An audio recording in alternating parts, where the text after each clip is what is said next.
L'évaluation environnementale stratégique dans le dossier des gaz de schiste versus les nappes phréatiques. En février 2011, le BAP a recommandé en gros que dans les territoires où la cartographie hydrogéologique, la cartographie des nappes donc, n'existe pas, il ne devrait pas y avoir de permis pour donner ni accès à de l'exploration ni à de l'exploitation. Les forages ne devraient pas du tout être autorisés avant qu'une étude hydrogéologique, une cartographie hydrogéologique soit complète. Voici l'état des travaux réalisés au Québec. Les zones en rosé essentiellement. Les zones en jaune sont des territoires pour lesquels on pense faire des études prochainement. C'est encore assez incomplet. Ce document montre ce qui était complet en date d'octobre 2010 de l'an passé. On a également un peu plus de détails sur cette autre carte. Les projets déjà réalisés sont dans 4 zones qui sont aux limites en fait, mais pas du tout dans le secteur où se fait l'exploration et l'exploitation éventuelle du gaz de schiste ici. Alors c'est fait en collaboration avec divers organismes. Alors ce qui reste à faire, c'est en bleu.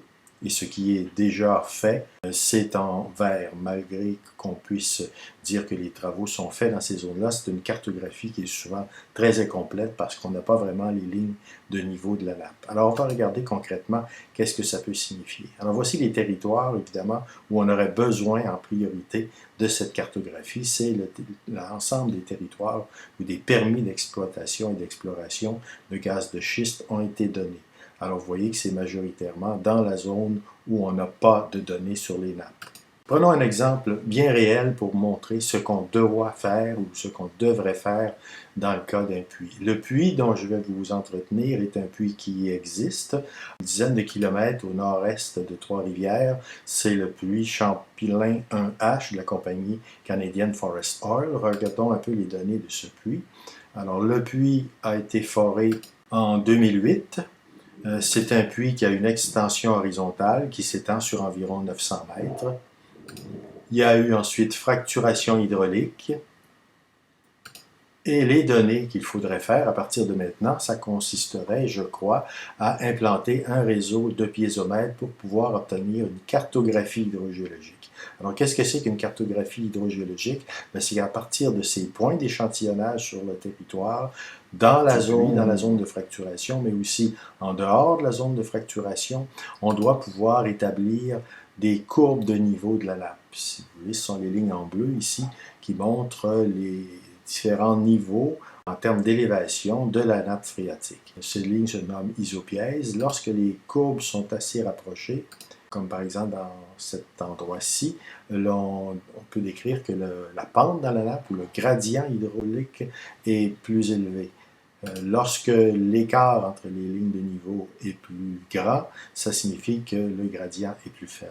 Alors, un fort gradient signifie que l'écoulement se fera dans un milieu avec une vitesse probablement plus élevée, si la perméabilité est uniforme, et dans les zones de gradient un peu plus faible, la vitesse sera également moins importante. Alors, quelle est l'importance donc des lignes isopièses? Les lignes isopièses permettent non seulement d'obtenir le gradient, mais elles permettent aussi d'obtenir les directions d'écoulement. Alors, à partir des directions d'écoulement, bien sûr, on peut évaluer dans quel sens se fera l'écoulement, dans quelle orientation et quelle peut être l'étendue d'une zone qui éventuellement pourrait être contaminée.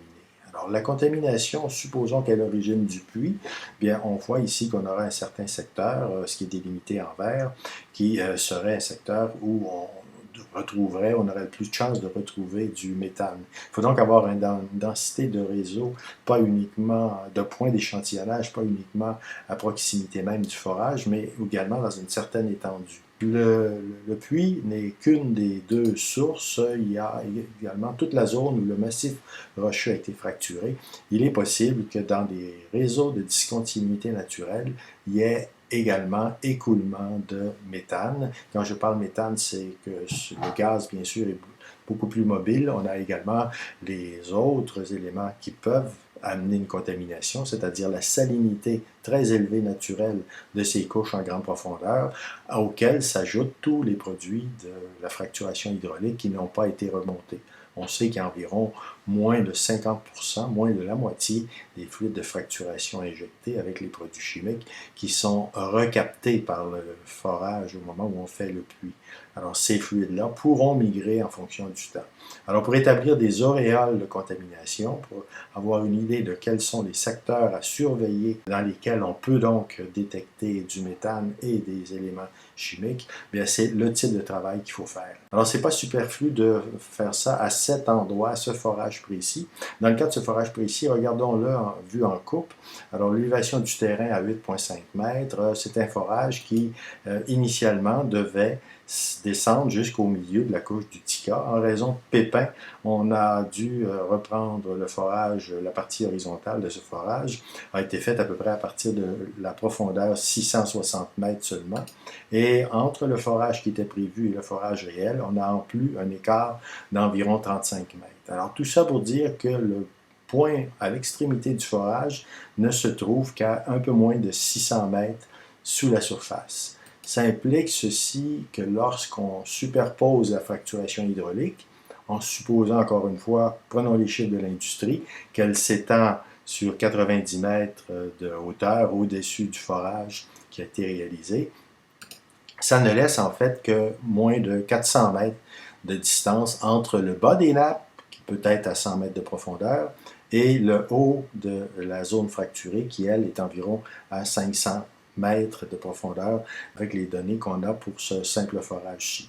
Alors on voit donc qu'il y a un risque réel de migration des données qui proviennent des États-Unis, tant pour le Marcellus que pour le shale de Barnett. Bien, entre l'extension visée d'environ 90 mètres, en fait le 90 mètres vient tout simplement d'un arrondi pour un chiffre donné chez les Américains de 300 pieds. On estime que quand tout va bien, la fracturation hydraulique, si on pense la contrôler, elle s'étale sur 300 pieds de part et d'autre du forage verticalement. Donc ça, c'est théoriquement ce qu'on cherche à avoir. Dans la réalité, on obtient des valeurs très différentes. Par exemple, dans ce cas-ci, on a 335 mètres, 1100 pieds dans beaucoup de forages, et on a même des endroits où on atteint 550 mètres, c'est-à-dire 1800 pieds plus haut que la zone du forage. Alors, appliqué au forage Champlain 1 qu'on vient de voir, ben on voit qu'on a de sérieuses questions à se poser sur ce premier forage. Alors, il y a 18 forages qui ont eu la fracturation hydraulique au Québec. On a des données que sur très peu de forages. L'ES, la Commission d'évaluation environnementale stratégique, en principe, doit répondre à un ensemble de questions. Alors, qu'est-ce qu'elle doit faire? Non pas ce qu'elle a indiqué dans son plan de travail, mais de toute urgence, la première chose à voir, je pense, c'est revoir la composition de l'étude environnementale stratégique et de son comité.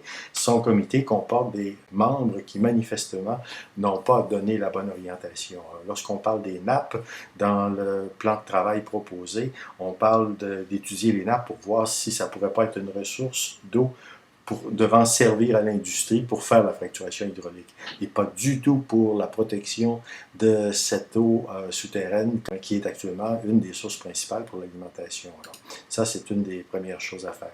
L'autre chose, évidemment, qui devrait être faite, une fois qu'on aura révisé et éliminé les représentants de l'industrie, les choses les plus évidentes à étudier, bien, il s'agit d'analyser la nappe, comme je viens de le démontrer. Il faut analyser ça dans le temps et dans l'espace, autour de chacun des 18 puits où on a déjà de la fracturation. Et cette zone doit être suffisamment étendue pour couvrir des zones témoins qui sont à l'extérieur et en amont d'un panache éventuel. Deuxième chose, donc, pour pouvoir réaliser ça, ça doit s'appuyer sur une carte isopièse. Alors, il faut établir les gradients, la vitesse et les directions d'écoulement, ainsi que tenir compte des fluctuations saisonnières de ces courbes de niveau. Au printemps, la nappe est plus élevée. L'été et à l'automne, la nappe est un peu plus basse. Donc, les directions changent en fonction des saisons. Il faut faire des mesures sur une base périodique. Il faut délimiter les zones où les nappes et où on aura des puits artésiens qui, dans l'avenir, le panache va migrer avec une certaine vitesse, ça prendra un certain nombre d'années avant qu'il s'étale sur quelques kilomètres. Donc, éventuellement, pour pouvoir de bien le détecter et bien le suivre, et surtout prévoir l'impact de l'existence de cette contamination, il faut pouvoir couvrir de façon correcte la zone qui a été soumise à la fracturation hydraulique et tout ce qui peut se situer en aval de cela en fonction de l'écoulement souterrain.